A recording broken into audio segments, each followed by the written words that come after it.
nagusabye urukundo umbwira yuko ndamahitamo yawe untera virusi y'urukundo mu mutima wanjye nkwandikira igitabo cy'urukundo kinini cyane sinigeze nibwira yuko wamemukira.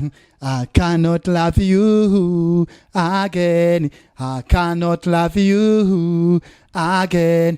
Burya urukundo n'ubwiru bukomeye umwana w'umuntu atabasha kumenya.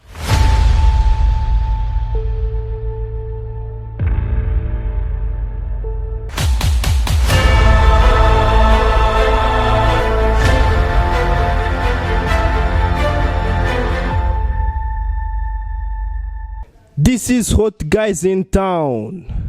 Umusani kiri gute? Vipi ni fresh kabisa.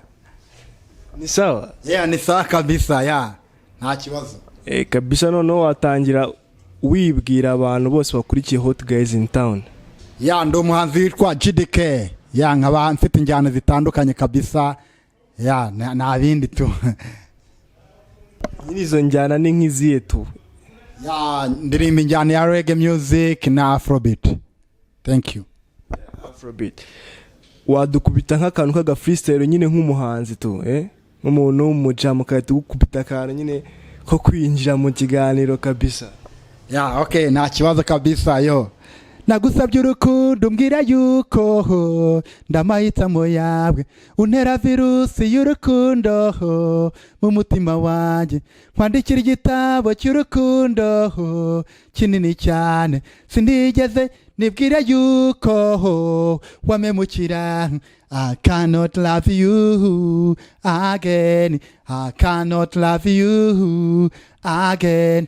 Burya urukundo n'ubwiru bukomeye umwana w'umuntu atabasha kumenya. Ni indirimbo yanjye yitwa Ubwiru, ndabizi neza yuko mwese muyizi. So thank you so much. Tukiri aho ngaho iyo ndirimbo ya Ubwiru wahita ubwira abantu ahantu bayisanga. Mbega nyine social media za murakoze cyane. Indirimbo yanjye yitwa Ubwiru musanzwe muyikurikira ku maradiyo, ariko ubu ngubu mushaka kuyisanga kuri YouTube channel yanjye ya GDK Rwanda, mukabasha gukora subscribe na like. No kuri Instagram ukandikamo GDK Rwanda ubasha guhita ubona ibihangano byanjye. Kabisa.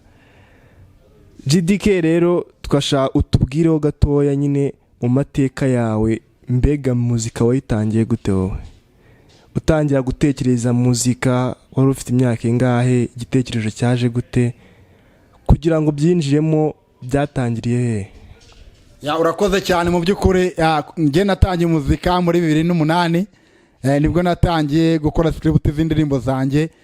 None indirimbo ya mbere ngisora 2012. Mu by'ukuri rero igitekerezo cyaje ni impano umuntu arayivukana, ntabwo impano umuntu ayishakamo ahubwo ibimurimo.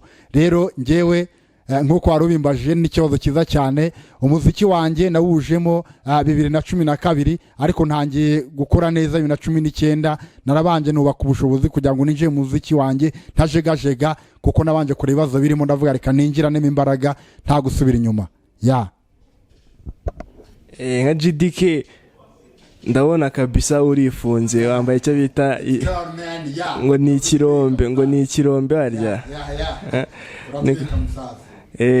Okay, ndabona urakeye kabisa, nta kuntu wawe udafite nk'icyana winjirira tu. Ibyo ni ibintu bisanzwe man. Tuba twarari agatigito muri game twebwe ikintu cya mbere nk'umuntu w'umusane kuba icyamare biragoye musaza. Umuntu aba bihananiye kuva kera.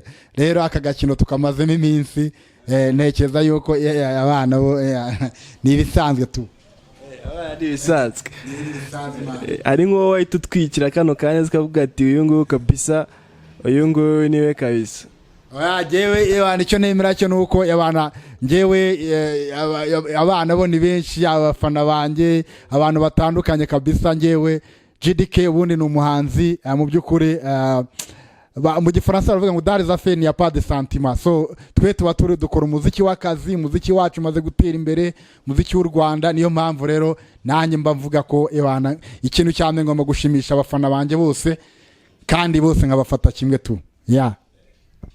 mfite amakuru ngo uvuye muri studio wabwira abafana bawe ukababwira ko iyo ndirimbo uvuye gukora ukanatubwira n'ingamba cyangwa plans ufitiye kuri iyo ndirimbo. Okay, urakoze cyane umbaje ikibazo cyiza cyane.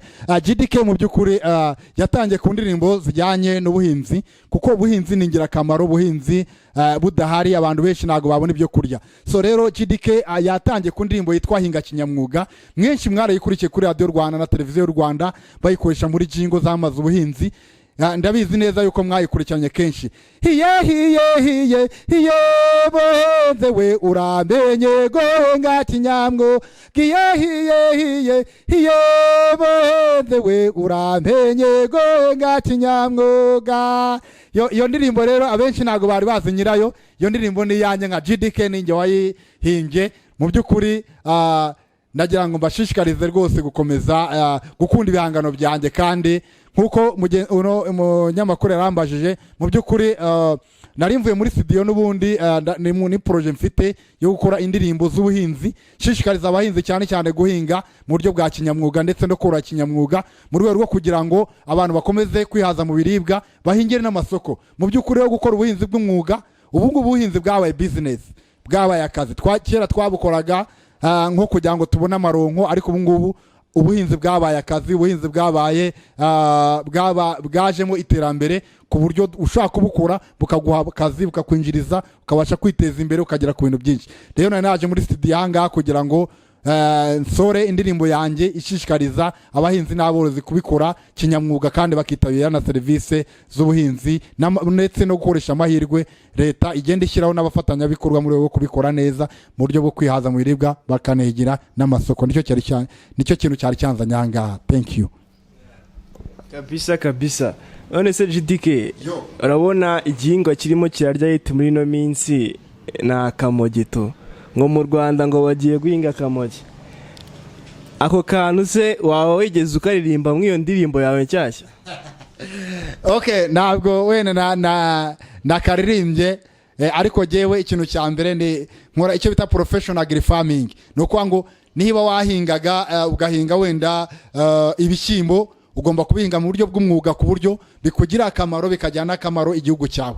No kwanga abantu bakihaza mu biribwa bagasagura n'amasoko. Niba uhinga ibigori, niba uhinga ibihingwa bitandukanye, ngewe rero mbashishikariza abahinzi cyane cyane mu guhinga mu buryo bw'umwuga, bakihaza mu biribwa bagasagura amasoko, ndetse n'aborozi. Umuntu niba yoroye mu buryo bw'umwuga kugira ngo abashe gukorera n'amasoko abaturage bose b'u Rwanda, bihaze mu biribwa ndetse bajyana no mu mahanga. Nibyo ngibyo mfakasinga. Wenda bira nabyo wenda nabyo byazaza mu hinda, ariko muri projet zanjye kuririmba ibyo ngibyo nta birimo.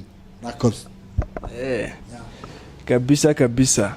None se man, ubu ngubu ni iki kintu wavuga umaze kugeraho ukivanye muri muzika, avuga ati kabisa kino kintu nicyo muzika yamaye?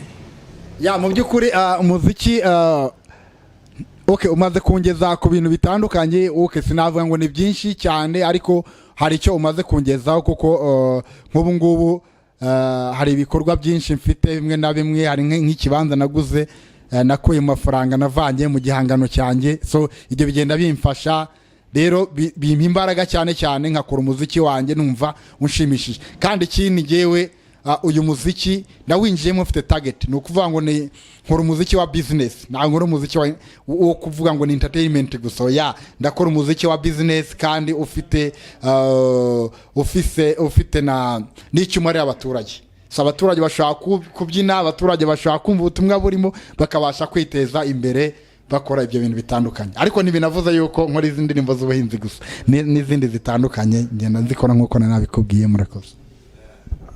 Kabisa. None ubwo twasoza, wongeye kubitira abantu bakunzi bawe kabisa, kakubitiraho kuri ka karirimbo kawe gashyashya karimo kara trending hano hanze. Nta kibazo kabisa. Ni ya ndirimbo yitwa Ubwiru, abantu benshi nzi ko muyikunda cyane, kandi abashishikariza kabisa, ukireba ino video kabisa ntiwibagirwe gukora subscribe na like ndetse na share na comment kuri YouTube channel yanjye yitwa GDK Rwanda.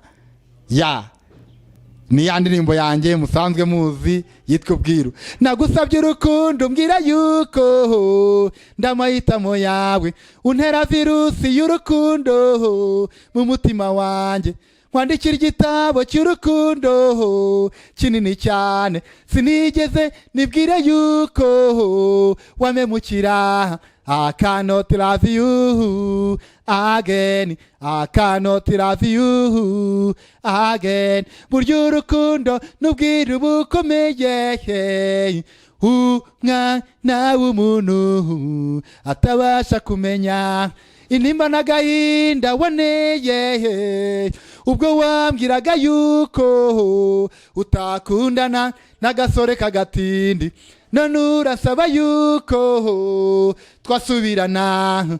Oya singikeneye urukundo rwawe, I cannot love you again, I cannot love you again. Thank you so much.